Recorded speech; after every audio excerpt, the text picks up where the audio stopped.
All right. I will begin with a word of prayer. Dearly Father, we thank you for this day. I thank you for the students. Just ask you to bless our work today, and thank you for the break. It's about to start. Amen. All right. Yeah. So I do not know. I don't fully understand what happened with the camera Wednesday, but it just didn't work. So unfortunately, wasn't able to capture like the perfect, beautiful proof that we went through with no errors. And no, I actually. So yeah, the proof broke at the camera. Maybe it was that. It also broke Calc 2, and also Abstract 2 actually was a pretty decent lecture yesterday. I'm sad to lose that one. But yesterday, I mean, didn't work any Wednesday. There's something wrong with the memory card or something. Wow.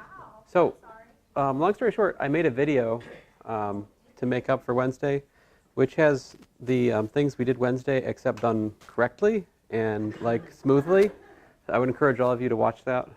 It also continues the discussion of the weird formula I found for linear transformation in terms of the dual bases.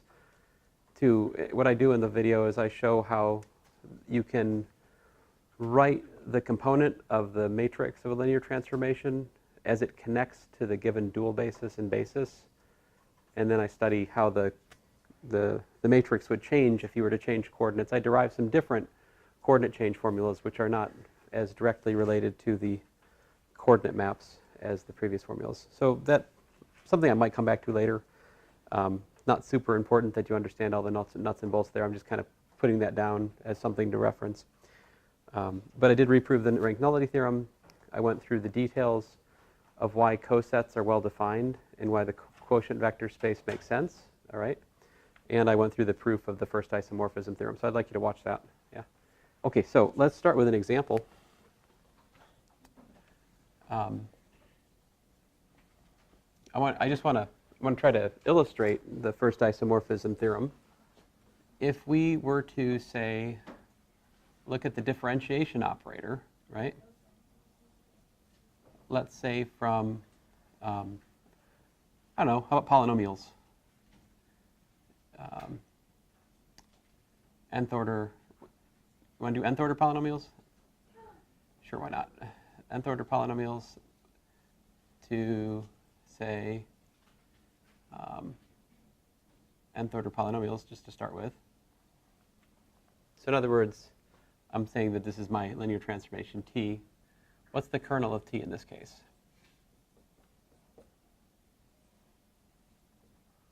F of x polynomials, right?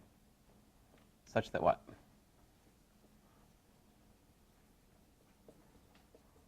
The f dx equal to 0. So you guys tell me, what is the kernel?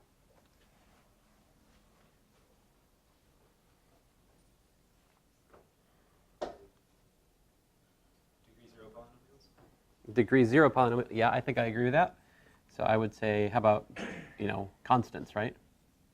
C, such that C is a real number, right? So the kernel is just constant polynomials, right? Those are the polynomials which differentiate to 0. I don't think I'm telling you guys anything terribly controversial at the moment, right? The first isomorphism theorem, what does it say? I'll write it over here. Theorem. If T is a linear mapping from V to W,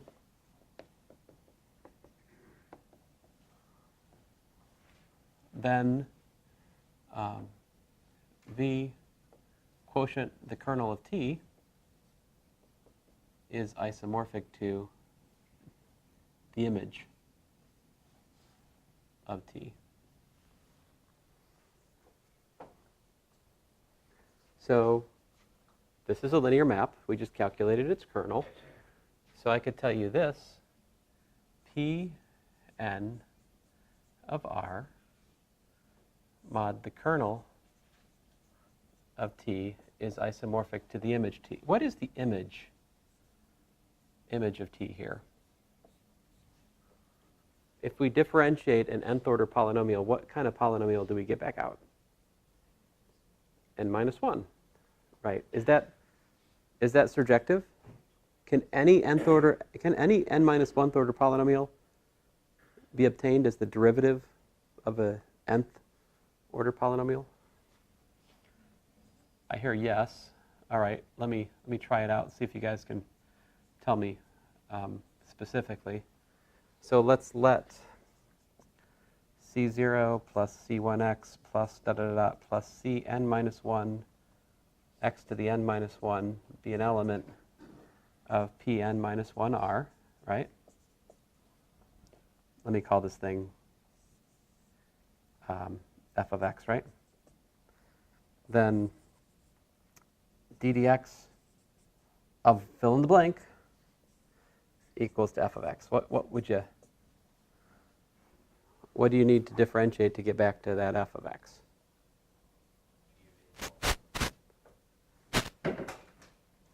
What's that? P of n plus, well, yeah. I mean, something in P of n minus 1 plus 1, P of n. Which nth order, specifically, which nth order polynomial do you need to get back to that f of x? Because if you could show me that, that would prove it's onto, right? Can you prove that this mapping is onto? I think you can. The question is, what do you put here such that when you differentiate, you get back to this?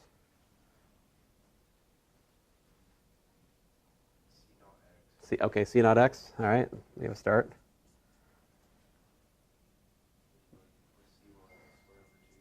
Yeah, plus 1/2 c1 x squared plus what? 1 over, how about n minus 1? Cn minus 1 x to the, oh, I'm sorry, 1 over n, right? What did we do? Right, this is symbolically the integral of f of x dx, right?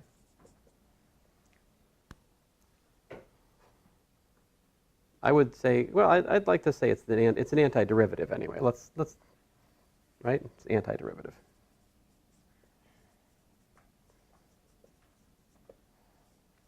Of f of x, yeah?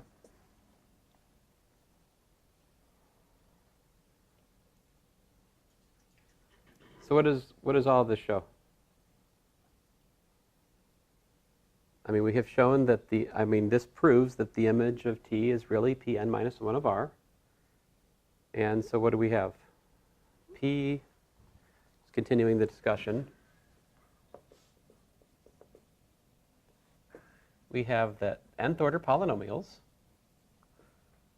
quotient by what? Constants, right? So, kernel of t. We could write that as span of 1, if you like, right? Is isomorphic to Pn minus 1 r. Let's talk more about this space. If we look at f of x plus,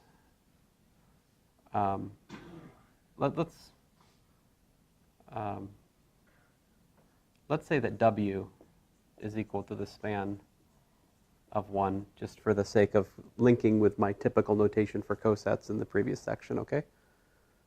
So if w is equal to the span of 1, then f of x plus w is the coset with representative f of x. And another way we could write that is just this, bracket f of x. This is just notation.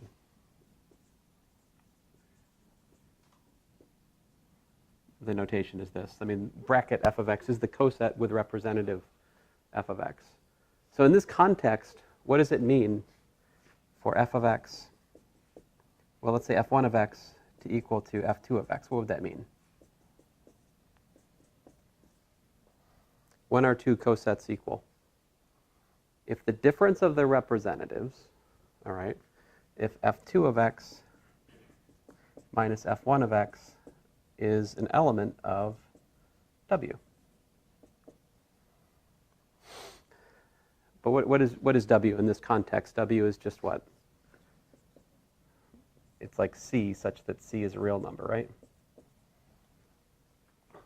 So what is this saying? This is saying the two cosets are equal if and only if what? f2 of x minus f1 of x is actually equal to some constant c. In other words, two of these cosets are equal only if they have the same representative just shifted by a constant, right?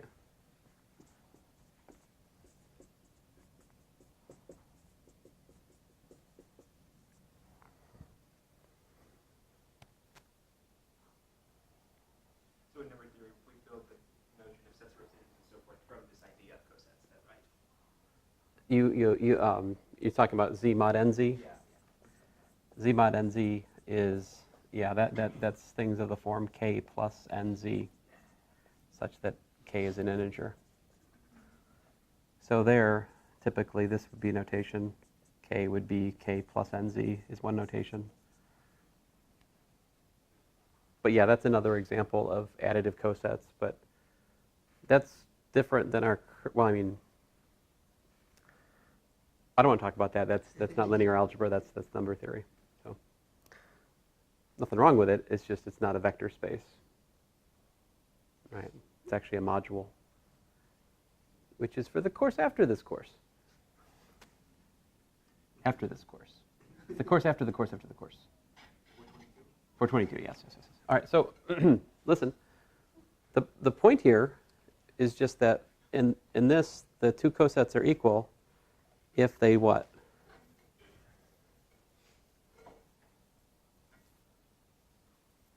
If they just differ by a constant, right? So have you ever heard that differentiation and integration are inverse operations? Is that true? Like if you take d dx, right? Let's just focus on polynomials, right? d dx of polynomials. First of all, it doesn't go to the same space again, does it? It goes to n minus 1, right? So can that be an invertible operation? Can it be a bijection? Well, if it's linear and it's invertible, it must have an invertible inverse. But that can't be because these are spaces of different dimension.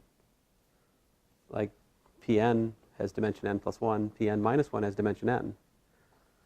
And in fact, the kernel of the differentiation operator is what? It's w, right? Which is not equal to 0. Therefore, the differentiation operator here is not injective, right? If it's not injective, it certainly can't be invertible. So why do we say that differentiation and integration are inverse processes? What does that mean? Because one leads to the other, it's the reverse. Mm-hmm. Agreed. How could we actually make it into an honest statement? Well, differentiation takes us from P and R to, to P n minus 1 R, and then integration, takes us from P n minus 1 R to P n R. Which integration, though? Antidifferentiation, I'm sorry. I mean, but that's the thing, is which antiderivative, right? Because, you see, you started me out with C0x, right? But we could just as well have done what? Put a b here, right? Because that would have differentiated to 0 and still given us back f of x.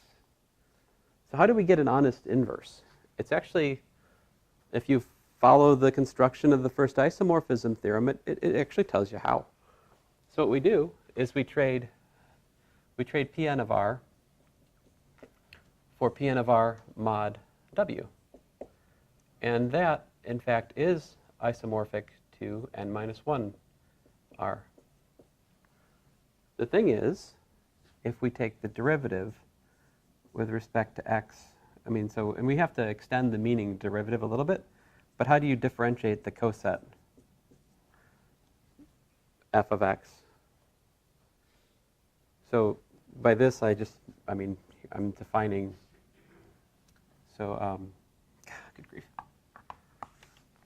So let's say T prime is a mapping from Pn of r mod w to Pn minus 1 of r, where T prime of f of x the coset of f of x, right, is equal to df dx.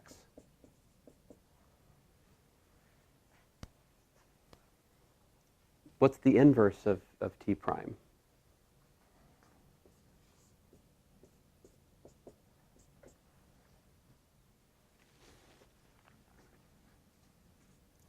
I'll use a g this time. What's the inverse of?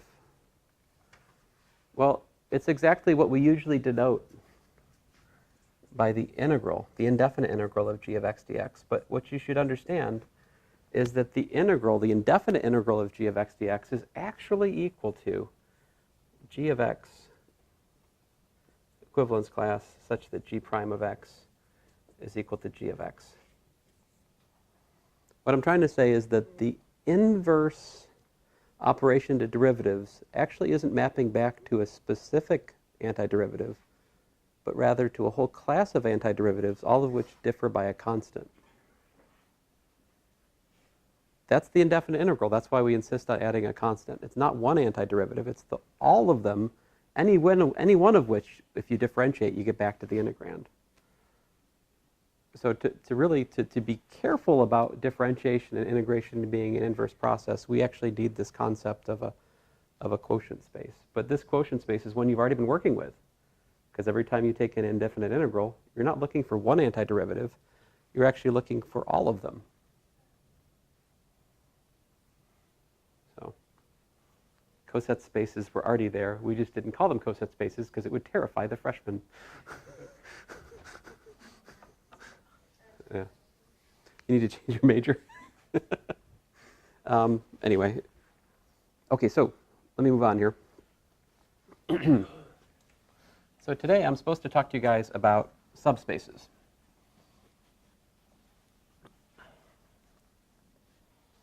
Although the first thing I should mention, theorem, because I forgot, the dimension of the quotient space, V mod W, is equal to the dimension of V minus the dimension of W. And so here's a sketch. You take basis for V, well, take a basis for W and extend to basis, let's call that beta sub W, and extend to basis beta for V, where beta is equal to beta sub W union with, let's say, gamma, right? Then it turns out that gamma, if gamma is equal to W, let's say V1 VR, makes VI plus W, I equals 1 to R, a basis for V mod W. In other words, to form a basis for the quotient space, you find a basis for the original space, and you take everything in that basis, which is building the thing you're dividing by, and you get rid of it, because all those things are 0 in the quotient. And you just keep whatever's left. Let me show you this in a specific example rather than spending time on the proof in general, okay? There is a proof in the notes to look at that's exactly what I said, but details. So for example, if we looked at our 2 by 2, right, this is the span of what? E11, E1, E12, E21, E22, right? So we could look at the subspace W equal to something like, I don't know, how about, let's keep it relatively simple. Things of the form diagonal matrices A, B, 0, 0, such that A and B are real. So look at diagonal matrices. That's a subspace. What's its basis?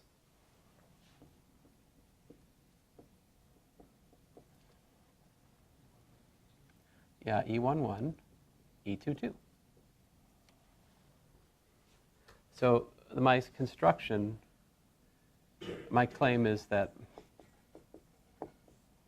we can build a basis for V mod W by using everything except for those in the basis for V as representatives. In other words, I do like E12 plus W, comma, E21 plus W. That is going to serve us as a basis for the quotient space.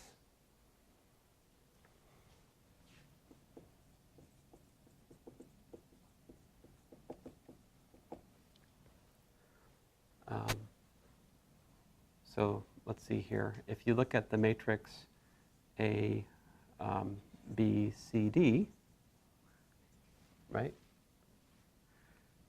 And look at the coset of that.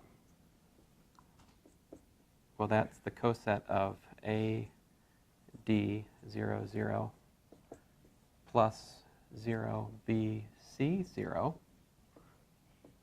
The way cosets work is if you can find something, so like here's the generic pattern for a coset.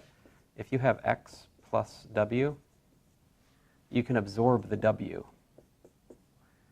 if w's in the coset, in the space we're quotienting by. So like whenever you have something that's in w, it just gets eaten. Because that's what we're setting to 0. Right? But then by the laws, and I forgot my other. So then that is equal to B times the 0, 1, 0, 0 coset plus C times the 0, 0, 1, 0 coset, which in other words would be like B times E12 plus W plus C times E21 plus W, which shows you, in fact, that my alleged basis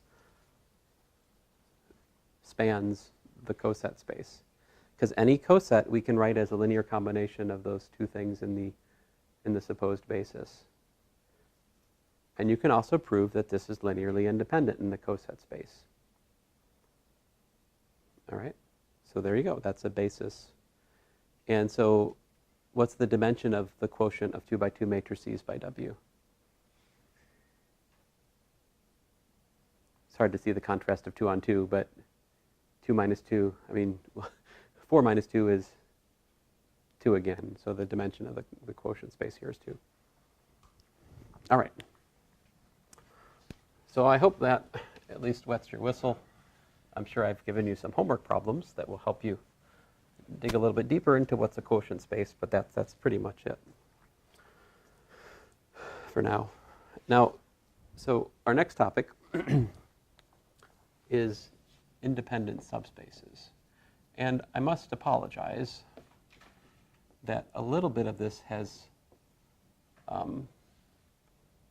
gotten out of order in my notes. So there's a few comments about independent subspaces in the quotient space section, because that used to come after the independent subspaces section. So let me be specific. There's like a proposition where I talk about V equal to W1 plus circle W2, something like that in the quotient space section. That's out of order. That's supposed to be in the independent subspaces section. But let me just talk about what this means. What does it mean V is equal to W1 plus circle W2? What's the definition of this? In this case, we say V is so-called internal direct sum of W1 and W2. Here, I'm assuming that W1 and W2 are subspaces of V. What does that mean if I write V1 as W1 plus circle W2? It means two things, all right? So here's the,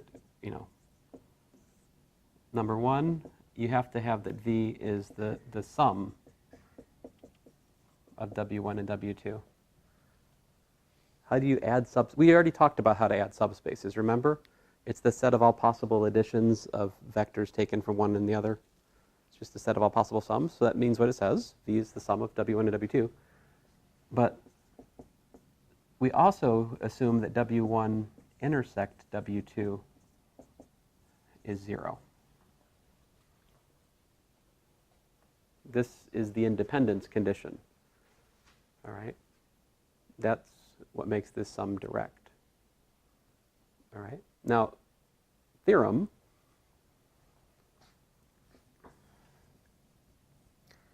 If V is W1 direct sum W2, then V is isomorphic to W1 cross W2.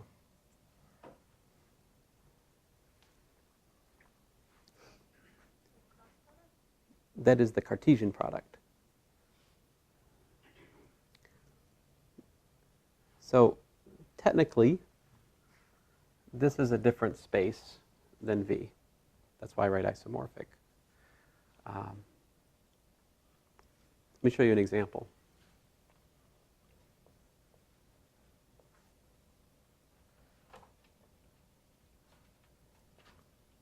If we look at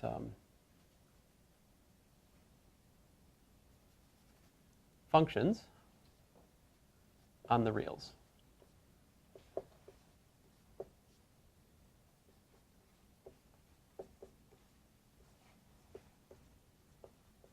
All right? There's a neat trick that we can do for any function. It's as follows. F of x is 1/2 f of x plus f of minus x plus 1/2 f of x minus f of minus x. For example, if you apply this to the exponential function, what happens?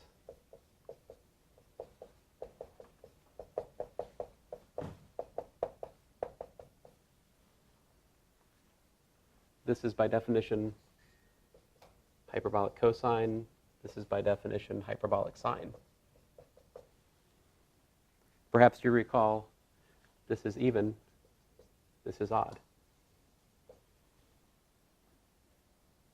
But in fact, this is generally the case. This is an even function. This is an odd function. You can check that expression, if you replace x with minus x, it goes back to minus itself. It's an odd function. The first, if you replace x with minus x, it goes back to itself again. It's an even function, right? And so, if we let W1 equal to f in the function space over the reals, such that f of x equals to f of minus x for all x, and if we let W2 equal to f in the function space of the reals, such that f of x is equal to minus f of minus x for all x in the reals, it's a simple matter to prove that both of those are subspaces. Right? These are both subspaces.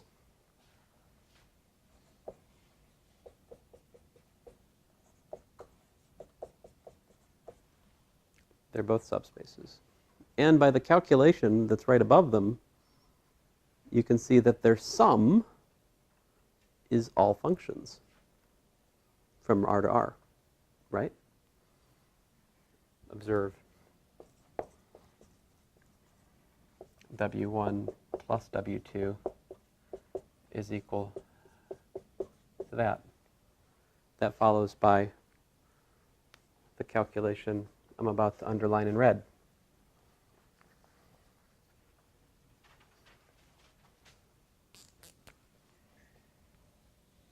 Right? You give me any function. I show you that you can add an even function and an odd function together to get back that function. That shows that W1 plus W2 is the whole thing. But it's not just that W1 plus W2 sum to give all functions. In fact, this sum is direct. Suppose f of x is in the intersection. What would that mean?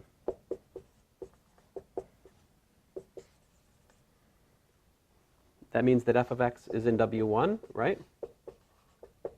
And f of x is where? In W2. What does that say, though?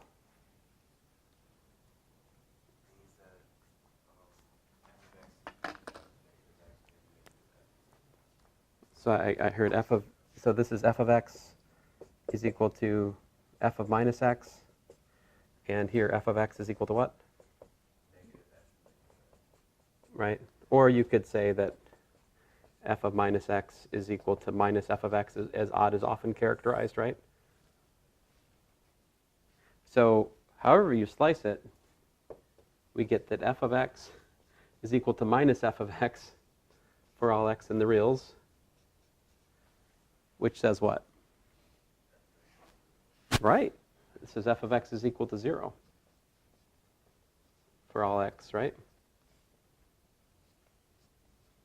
So therefore, W1 intersect W2 contains what? Just the 0 vector, right? Consequently, the real functions on the reals are the direct sum of even functions and odd functions. My theorem that I haven't proved says the following. It says that f is isomorphic to W1 comma W2. Those are not the same thing, right? You're trading a function for a pair of functions. The specific isomorphism that I intend here is as follows. Psi of f of x is equal to, well, 1/2 f of x plus f of minus x, comma, 1/2 f of x minus f of minus x. That is the isomorphism that supports my claim. The inverse to this isomorphism does what? What's the inverse to this isomorphism?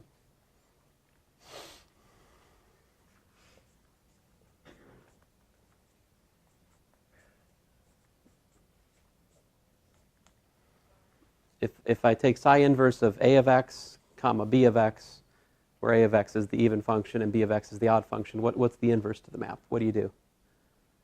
You just take the x, you take the first component, you take the second component, you add them together. That's the inverse. It's just a of x plus b of x.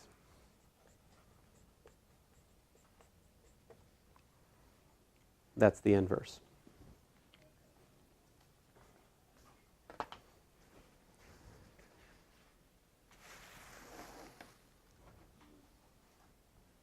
So conceptually, there are like a lot of different ways. So we've talked about independence of vectors, right? We've talked about really independence of sets of vectors. I'm now introducing a new concept, independence of subspaces. All right? And I'm telling you for two subspaces, a good characterization of them being independent is that their intersection is 0.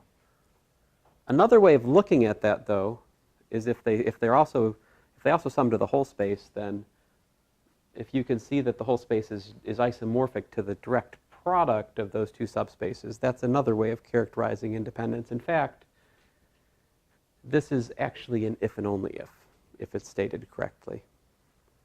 But there's actually 5 different ways to look at independence of subspaces, all right? And there's a list of equivalent conditions. I need to put it on the board for us to look at. Actually, let me put that off for just a second and talk more about the case of two subspaces before sorry. I hope you got that. I should erase somewhere else. Like here, duh. So a direct product is the Cartesian product of orthogonal subspaces. Uh-huh. Well, orthogonal, I don't know what that means. But remember we defined the direct product before? Like if you take two vector spaces, you take the Cartesian product of, you add component by component. This we've talked about before. Believe it or not, it happened. Let's see here. So if, I want to talk about if T is V1 plus V2, rather W1 plus W, good grief, eventually I'll get it. If T is a mapping from V to V, okay, and V is equal to like W1 plus W2, then something really beautiful happens. If we have a following condition. If we know that like T of W1 is in fact a subset of W1, and if we know that T of W2 is a subset of W2, so this means both W1 and W2 are so-called T-invariant subspaces.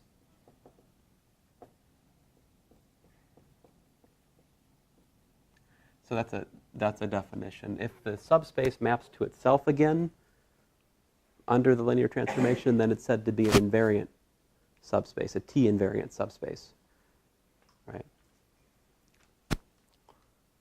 It's like a fixed point, but for a subspace. Well, if this is the case, and you build the basis for V in terms of the basis for W1 union with the basis for W2,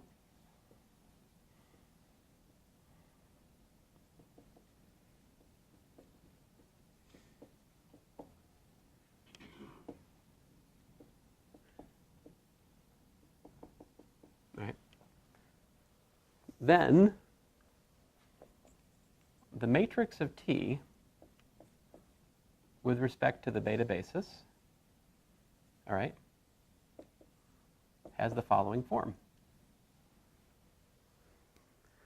It looks like the matrix for, and I still need to define yet something else, sorry, but I think I called this T sub W1 with respect to the beta 1 basis, and then T sub W2 with respect to the beta 2 basis. But there's zeros elsewhere.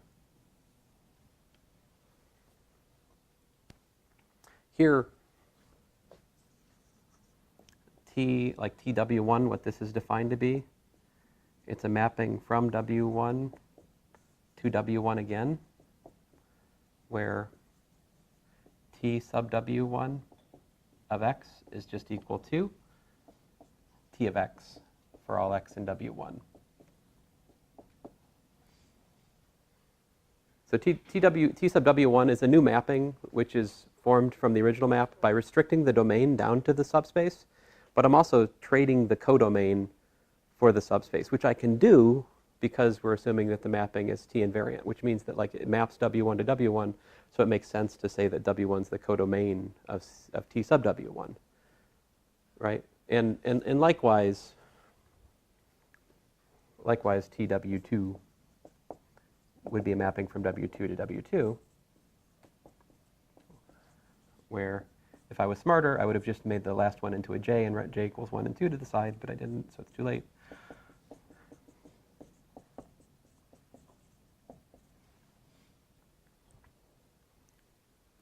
Let me put it into words.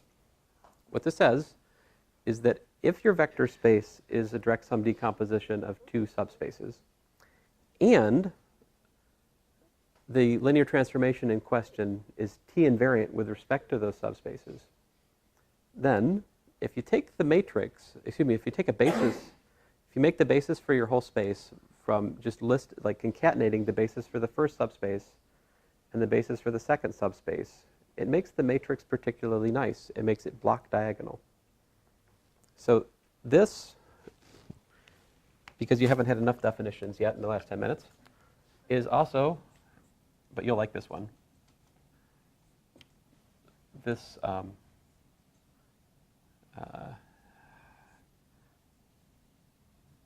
TW1. Wait, can I just, let me make my life simpler. Let me call this A. Let me call this stupid thing B. This, by definition, is A plus circle B. So I'm using plus circle in two different ways in your course. One thing is it describes when two subspaces are independent, right? Or more, as I'll show you shortly. And they form the whole vector space. The other is to make a new matrix from old. The new matrix from old, this you'll understand. Everyone, this is going to be a happy thing for you. Check this out. 2, 3, 0, 0 plus 1, 2, 3 equals to what?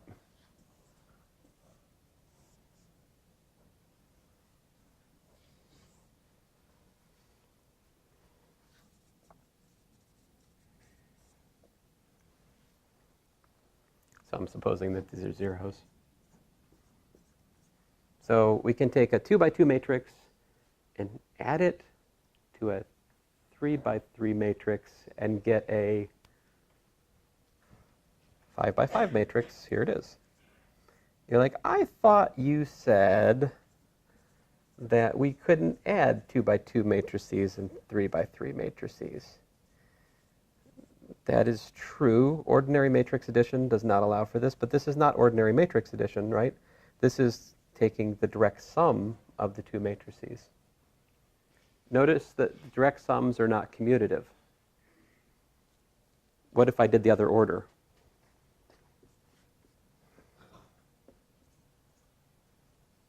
Let me not write all these zeros, okay?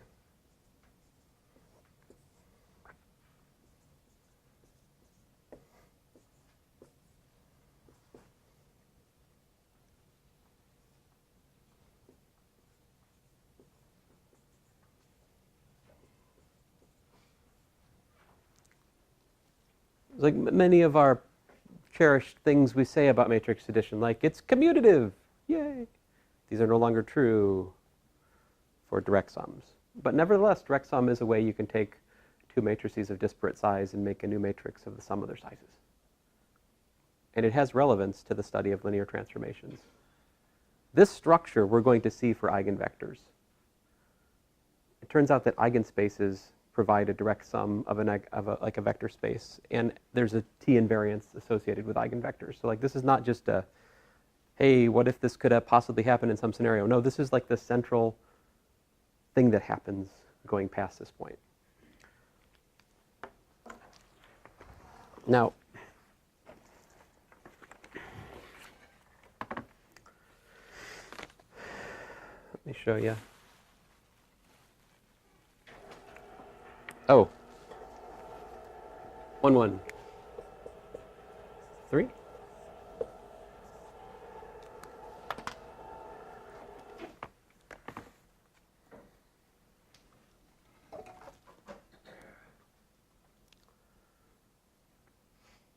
So I don't have explicit examples of what I'm just showing you yet. But we will see explicit examples of it as we discuss eigenvectors and transformations and so forth.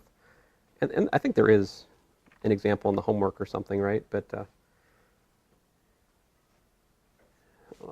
come on, come on. I mean, I have examples in the notes, of course, but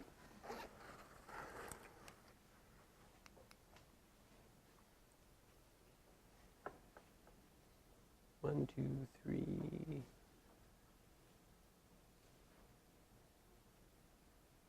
Yeah, hope you got it, because I feel like it's time to do it again. 97, 81. 97, 81. All right. Ah! Two-finger scrolling is the devil. Ay, ay, ay. Too fast.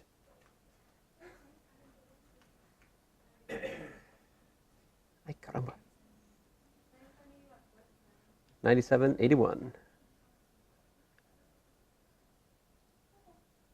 Come on. Can we do one every day break? Do we- They're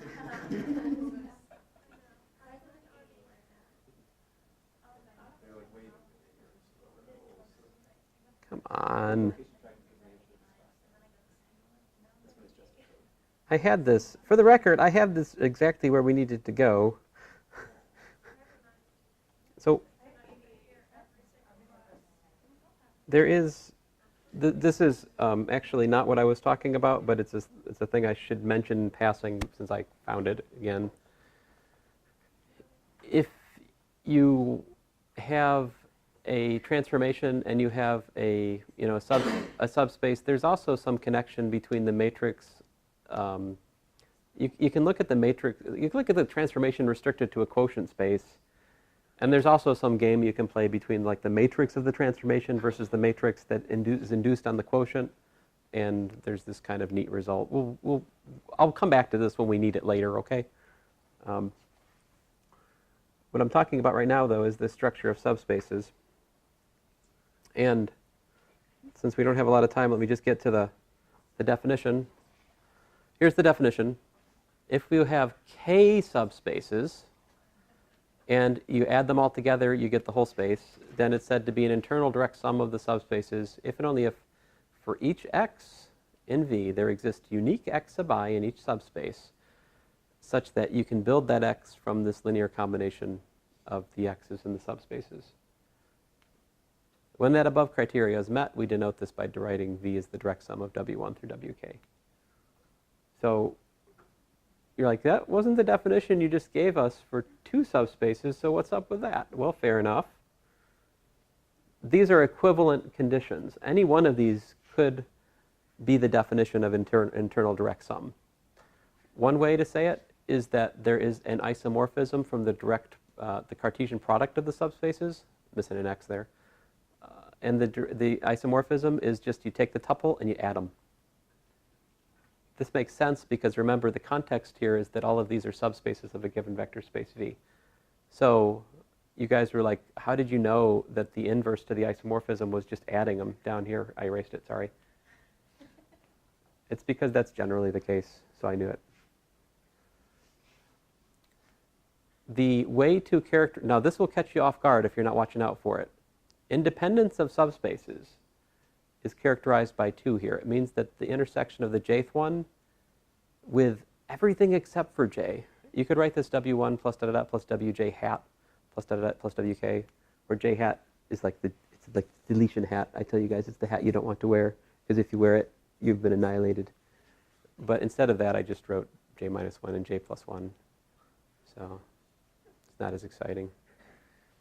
Anyway, so there you go. This is independence. It's not just it's not pairwise intersection. Pairwise intersection doesn't do it. If you have the pairwise intersection of all the subspaces, that's not giving you independence of the subspaces. I have an example in a second to show you.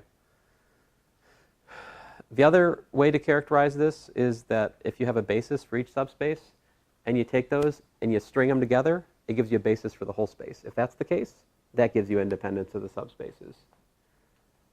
So I stated these 4 conditions the previous year of linear algebra when King was taking it, and then he's like, sir, there's another condition that's equivalent. I'm like, okay. And then it's this. So this is the 5th that was pointed out to me by King. Unique representation of 0 is also equivalent. Oh, look. Hey, I am a creature of habit, am I not? So there's the example I showed you already. That same trick can be used to show that n by n matrices are the direct sum of symmetric and antisymmetric matrices. There are other examples here.